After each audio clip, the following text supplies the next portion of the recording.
Hi guys, continuation po ito. Medyo nakat ang video ko. Ayan. Bala kong maligo, bala kong hindi maligo. Ayan. Ayan.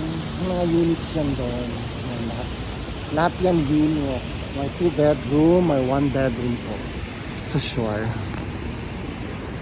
Haggard. Hindi pa ako naligo. Haggard, oh. Ayan. May nag-jump, may nag-jumping.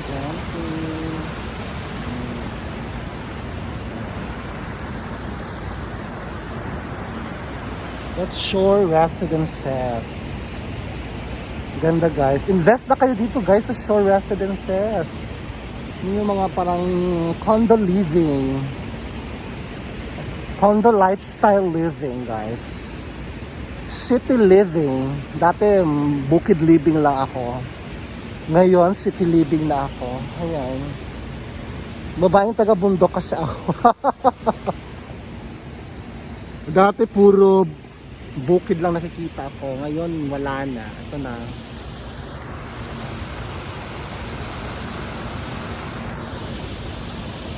O diba? Feeling mayaman. Mahirap naman. Aray. Ayan guys. Oh. May rock effect. I'm sure. Ayan. Meron din kaming malapit na matapos na condo sa likod ng Shore 1. Ang tawag niya Shore 2. Mapakita ko po. Ayan, meron din pool doon sa pag pumunta ka doon, swimming pool din siya. Pare-pareho lang naman ang pero maganda din ang doon, pool area niya. May mga unit facing the playground. Ayan. May mga unit direct access to the playground. Ayan, may nag-ano ng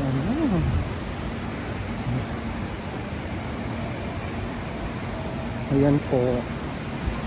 Wala pa tong may-ari. Ano ka nga? Inaayos pa siya, oh. Ayan yung Shore 2. Meron kasing mga daanan papunta dun sa ibang unit. Ayan, oh. Ayan. Tower A. This is Tower C. Tower D. Ayan ang Shore 2. Ayan. Yan pang Shore 2.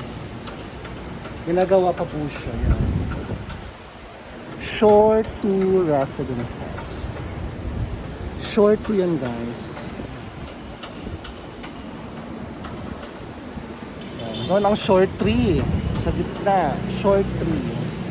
Ito Shore 2. Update construction po tayo ng Shore 2. Malapit na siya matapos. Yung Tower 1 actually ready for occupancy na po siya. Tapos na yung Tower 1 ng Shore 2. So ang Tower 2 din ng Shore 2 may tapos na din. Ito na lang. Tower 3 ginagawa na siya. Ginagawa pa. Kaya mga unit owners ng Tower 3 ng Shore 2, antay-antay lang po tayo. Malapit na matapos siya. Kung hindi lang pandemic, tapos na po yan.